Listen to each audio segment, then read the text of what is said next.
cerita tentang asal-usul Cibarusah. Bayangkan ratusan tahun yang lalu wilayah Cibarusah kita ini belum seperti sekarang. Belum ada jalan, belum ada sekolah, belum ada rumah.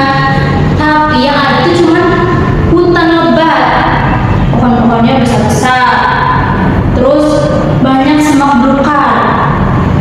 Satu hari datanglah seorang tokoh yang bernama Raden Senapati. Beliau adalah seorang tokoh yang diyakini datang untuk mengajarkan ajaran Islam sekaligus membuka lahan di wilayah ini. Namun ketika beliau dan pengikutnya sedang bekerja membuka lahan, tibalah waktu sholat.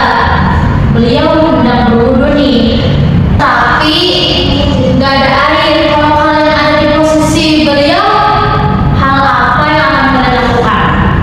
Mencari sumber air, Bu. Berdoa kepada Allah, Bu. Berusaha sambil berdoa, Bu. Jawaban kalian tepat sekali. Itulah yang dilakukan beliau, berikhtiar dan berdoa. Lalu ditemukanlah sumber air jernih yang digunakan untuk bersuci. Nah, masyarakat saat itu langsung mengatakan dalam bahasa Sunda, katanya cari barusa, yang artinya air ini barusa digunakan untuk bersuci. Lama-kelamaan ucapan itu berubah menjadi nama daerah Cibarusah. Oh, jadi asal nama Cibarusah itu dari kalimat itu ya, Bu? Betul sekali. Nggak hanya itu aja nih, Raden Senapati juga mendirikan sebuah tempat ibadah yang sekarang dinamakan Masjid Al-Mujahidin, yang menjadi pusat kegiatan ibadah dan perjuangan masyarakat. Nah, jadi legenda ini gak cuma cerita aja anak, tapi juga bagian dari sejarah budaya daerah kita. Nah, tadi kan gue udah cerita nih soal legenda asal-usul Cibarusah. Sekarang ibu mau tanya nih, apakah ada nilai moral yang dapat diambil dari legenda tersebut? Atau menyerah, Bu? Berdoa ketika sedang kesulitan, Bu. Harus bermanfaat bagi banyak orang, Bu. Tepat sekali. Ada lagi yang mau menambahkan nilai moral?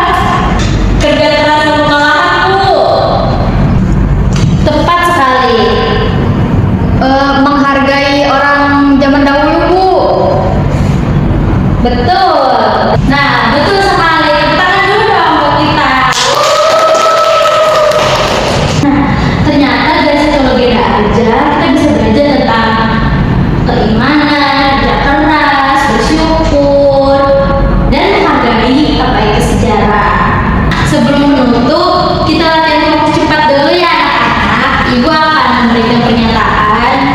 Kan tadi udah nyimak nih ceritanya kayak apa. Kalau benar kalian bilang benar, kalau salah kalian bilang salah. Oke, kita mulai ya. Legenda Cibarusah ini isinya menceritakan tentang laut. Salah. Tokoh dalam cerita ini adalah Raden Senapati. Benar. Betul, berarti kalian nyimak ya. Iya dong, Bu. Beliau kesulitan menemukan air untuk mandi. Salah.